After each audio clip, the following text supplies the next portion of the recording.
Subscribe कीजिए आपके अपने YouTube channel education for CBSE को और बेल आइकन को दबाइए ऐसे ही वीडियोस देखने के लिए। तो आ गए हैं आप। तो प्यारे बच्चों, आज की स्टूडेंट हम लोग बात करने वाले हैं क्लास 7th का चैप्टर नंबर 4 जिसका नाम है एयर। ठीक है प्यारे बच्चों, तो चलिए इसे स्टार्ट करते हैं। देखिए प्यारे बच्चों, एयर एयर से तो आप सभी लोग फेमिलियर हैं, है कि नहीं? आप लोग परिचित हैं ना एयर से। एयर क्या है? जो हमारे आसपास सराउंडिंग में होती है, वो हमें इनविजिबल होती है, वो हमें दिखाई नहीं देती है। ठीक है प्यारे बच्चों, एयर तो सभी को पता है, पर एयर से रिलेटेड प्यारे बच्चों इस चैप्टर में हम लोग बहुत इंटरेस्टिंग चीज़ जानने वाले हैं, वो भी सिर्फ 10 से 15 मिनट के अंदर ही। तो चलिए इसे देखते हैं। देखिए प्यारे बच्चों, यहाँ प्यारे बच्चों अब हम लोग बात करते हैं कंपोजिशन ऑफ एटमॉस्फियर, यानी प्यारे बच्चों हमारे आसपास का जो एटमॉस्फियर है इसका कंपोजिशन क्या होता है। देखिए प्यारे बच्चों, इसमें डिफरेंट टाइप की गैसेस पाई जाती हैं। जैसा प्यारे बच्चों मान लीजिए ये यदि हमारा इन्वायरमेंट, ये पूरा अर्थ, तो इसमें डिफरेंट टाइप की क्या पाई जाती है? गैसेस पाई जाती हैं। जैसे कि मान लीजिए nitrogen gas, oxygen gas, argon gas, carbon dioxide gas. तो प्यारे बच्चों इस तरह से यहाँ पे क्या पाई जाती है? डिफरेंट टाइप की गैसेस पाई जाती है। कहाँ पे? हमारे एटमॉस्फियर में। और ये गैसेस क्या करती हैं? क्यों? ये गैसेस तो हमें रहने में मदद करती हैं। जैसे जैसे मान लीजिए कार्बन डाइऑक्साइड है, ये पेड़ों को बहुत ज़्यादा मदद करती है। अब जैसे मान लीजिए ऑक्सीजन है, ये हमें मदद करती है। किस लिए मदद करती है? ये हमें मदद करती है रिस्पायरेशन में, यानी कि आप लोग कह सकते हैं सांस लेने, ब्रीदिंग में मदद करती है। कौन मदद करती है? ऑक्सीजन।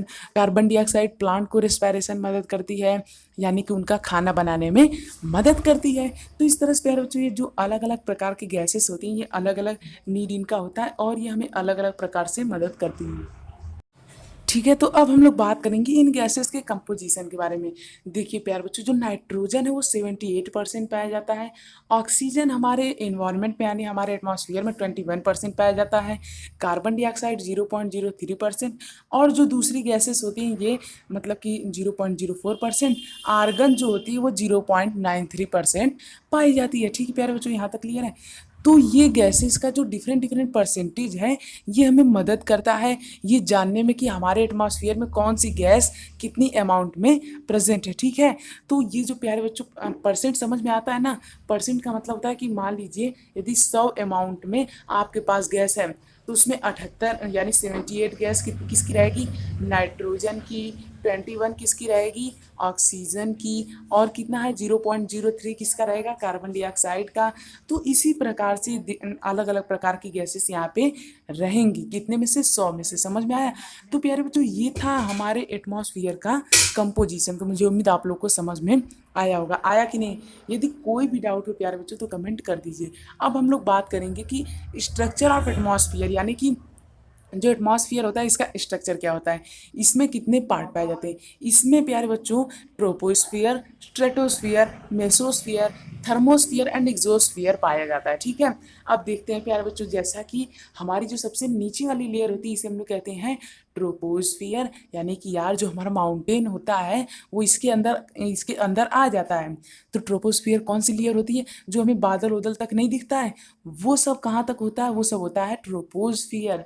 फिर उसके बाद आता है स्ट्रेटोस्फियर जो कि उसके ऊपर होता है। उसके बाद आता है मेसोस्फियर जो भी उससे भी ऊपर होता है। उसके बाद आता है थर्मोस्फियर जो उससे भी ऊपर होता है। और एग्जोस्फियर सबसे टॉप पे होता है।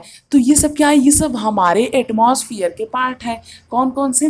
ट्रोपोस्फियर, स्ट्रेटोस्फियर, मेसोस्फियर और उसके बाद क्या है? थर्मोस्फियर और एग्जोस्फियर। तो ये सब क्या है? ये सब है हमारे इन्वायरमेंट के, मतलब हमारे एटमॉस्फियर के डिफरेंट डिफरेंट लेयर्स। ठीक है, अब जो प्यारे बच्चों ट्रोपोस्फियर होता है वो 10 किलोमीटर तक होता है। स्ट्रेटोस्फियर जो होता है वो लगभग 45 से 50 किलोमीटर तक होता है। और उसके बाद प्यारे बच्चों 85 तक लगभग किलोमीटर तक होता है मेसोस्फियर। और 100 किलोमीटर तक होता है थर्मोस्फियर। और उसके बाहर कौन होता है? एग्जोस्फियर। तो आप लोग प्यारे बच्चों ये जो पूरा फिगर है वो आप लोग को याद रहना चाहिए। यह आप लोगों के बुक में भी दिया गया है। ठीक है, तो बस अब हम लोग बात करेंगे आगे। उससे पहले यदि आप लोगों ने हमारे चैनल को सब्सक्राइब नहीं किया है प्यारे बच्चों तो फटाफट से कर लीजिए, ये बहुत ही इंपॉर्टेंट है। ठीक है, तो सब्सक्राइब कर लीजिएगा। तो मुझे उम्मीद तब तक आप लोग कर लिए होंगे, यदि नहीं किया तो कर लीजिए। अब हम लोग प्यारे बच्चों किसके बारे में बात करने वाले हैं? वेदर एंड क्लाइमेट के बारे में पार्ट 2 में बात करेंगे। तो पार्ट 2 को जरूर से चेक कीजिए।